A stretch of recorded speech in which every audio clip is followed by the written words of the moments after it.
नमस्कार। 26 जुलाई को जीएसटी के अंदर एक इम्पॉर्टेंट नोटिफिकेशन आया है जिसके अंदर ये कहा गया है कि 27 जुलाई 2023 से जरी जिसका HSN कोड 56050020 है उस पर जो जीएसटी रेट है 12% से घटा के 5% कर दी गई है। अब जरी मैन्युफैक्चरर्स जो होते हैं उनका जो इनपुट होता है जैसे यार्न, फिल्म, पैकिंग मटेरियल, उन सब पे जीएसटी का जो रेट है वो 12% या 18% है अनुमान। और जो जरी मैन्युफैक्चर अब जो जरी बना के बेचेंगे उस पर जो जीएसटी रेट रहेगा वो 5% का रहेगा।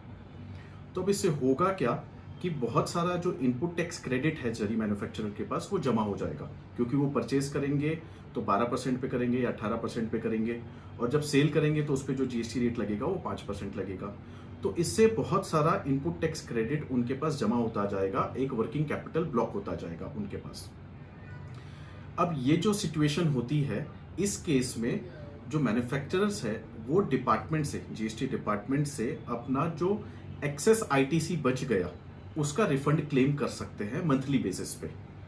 ये रिफंड क्लेम करने के लिए एक प्रोसेस होता है जहां पर हमें एक एप्लीकेशन करना पड़ता है और फिर एक फॉर्मूला के तहत एक रिफंड अमाउंट कैलकुलेट की जाती है, और वो सारी चीजें प्रोसेस करने के बाद डिपार्टमेंट आपको जो एक्स्ट्रा आपका आईटीसी बच गया जो आपके पास है उसका डिपार्टमेंट आपको रिफंड दे देती है डायरेक्टली आपके बैंक अकाउंट में।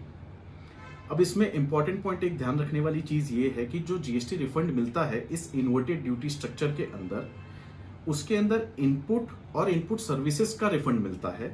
कैपिटल गुड्स जैसे कि कोई मशीनरी खरीदी, इस टाइप का कोई भी अगर आपके पास क्रेडिट है उसका रिफंड अलाउड नहीं होता इस स्कीम के अंदर। धन्यवाद।